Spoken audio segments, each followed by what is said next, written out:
जय श्री श्याम दोस्तों, राधे राधे। खाटू श्याम की कृपा आप सब पर बनी रहे। खाटू श्याम बाबा के व्रत के नियम।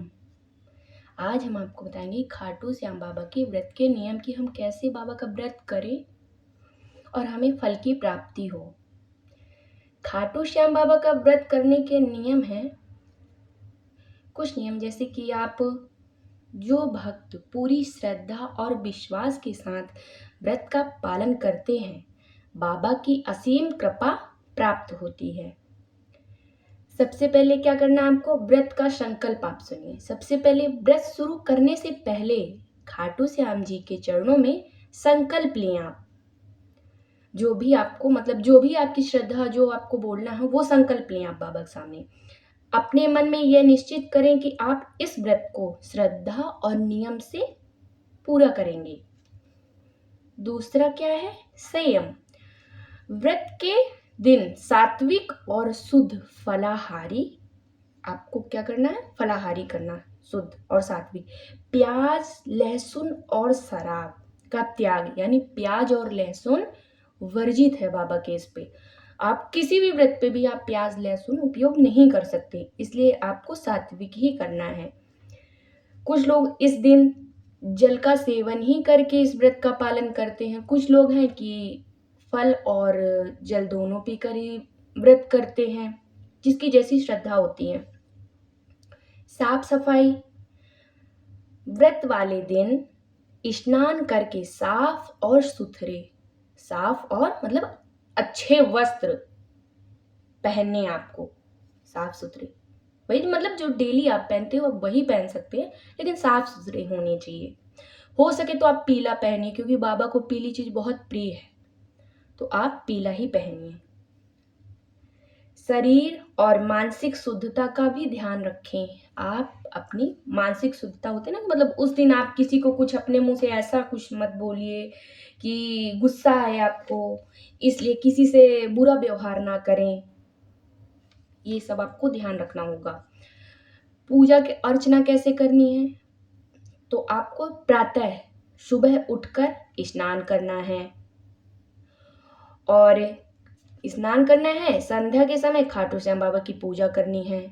आपको नियम आप सुबह पूजा करेंगे, लेकिन शाम को श्याम बाबा की शाम को ही पूजा होती है विधि से। जैसे क्या है विधि, बाबा की मूर्ति या तस्वीर के सामने, जो भी आपके पास हो, तस्वीर हो या मूर्ति हो, उसके सामने आपको एक पीला एक कपड़ा लेना है, उसको बिछा लेना आपको, बैठकर बिछा लेना आपको। और बाबा की अगर मूर्ति हो तो अच्छा है, तस्वीर हुई तो वो भी अच्छा है। तो आप उसके सामने क्या करना है, कपड़े के उसमें रख लेना, आपको स्थापना उनकी कर देनी है। उसके बाद आपको उसमें गंगा जल का स्नान कराना, गंगा जल से आप ऐसे पुष्प लेकर ही उसमें वो कर सकते हैं, छिड़काव कर सकते हैं, डाल सकते हैं जल, या क्या कहते हैं, नहलाना तो आप नहला भी, स्नान भी उनको करा सकते हैं। और वस्त्र धारण करानी है। फिर आपको क्या करना है, दीपक जलाना है, दीपक जलाना है। और आपको क्या करना है कि बाबा के सामने दीपक जला के रख देनी है। और इसके बाद जो भी आप मन में संकल्प लेके बाबा की पूजा अर्चना कर रही हैं, वो आपको बाबा के सामने मन ही मन में आपको कहना कि बाबा हमारी इच्छा पूरी हो, आप पूरा करिएगा। फिर आपको धूप दीप, जैसे हम पूजा करते हैं, पुष्प दीप धूप दीप सब चढ़ाते हैं इत्यादि बाबा को। लेकिन हाँ, बाबा को आपको गुलाब का फूल, इत्र बहुत प्रिय है, तो आपको गुलाब का फूल और इत्र दोनों चीजें ये चढ़ानी। और तुलसी, उस दिन तुलसी जरूर चढ़ाइएगा। भोग में कच्चा दूध और उसमें तुलसी डालकर आप बाबा को चढ़ाइए, क्योंकि बाबा को बहुत कच्चा दूध बहुत प्रिय है, भोग में उनको बहुत प्रिय है। बाकी आप चूरमा चढ़ा सकते हैं, खीर चढ़ा सकते हैं, गुड़ चढ़ा सकते हैं, मीठा भी कुछ चढ़ा सकते हैं। फिर श्याम बाबा की कथा करनी है, आरती करनी है, और चालीसा भी पढ़ना, और एक स्तुति आती है वो भी आपको बोलना है श्याम बाबा का।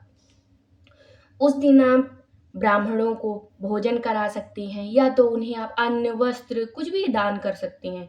उस दिन आपको गाय की सेवा करनी है, आपको गाय को कुछ खिला दीजिएगा। गौ माता है। और हो गया गरीबों के, हो सके तो आप गरीबों का भी कर सकते हैं कुछ दान, कर दीजिएगा। व्रत के दौरान वाणी को शांत रखना है। आप हो सके तो आप अपने घर पर पूजा मतलब कीर्तन वगैरह भी कर सकते हैं, कीर्तन कर सकते हैं। और अगर आप कीर्तन की व्यवस्था नहीं है तो आप 2 4 5 अपने से ही गा लीजिएगा श्याम बाबा के। फिर व्रत का पारण दूसरे दिन आपको करना है। अगले दिन बाबा को प्रसाद चढ़ाकर उनसे माफ़ी मांगनी कि बाबा हम जो व्रत थे, हमसे जो भी गलती हुई हमें माफ़ करिएगा, जो भी हमसे त्रुटियां हुई हमें माफ़ करिएगा।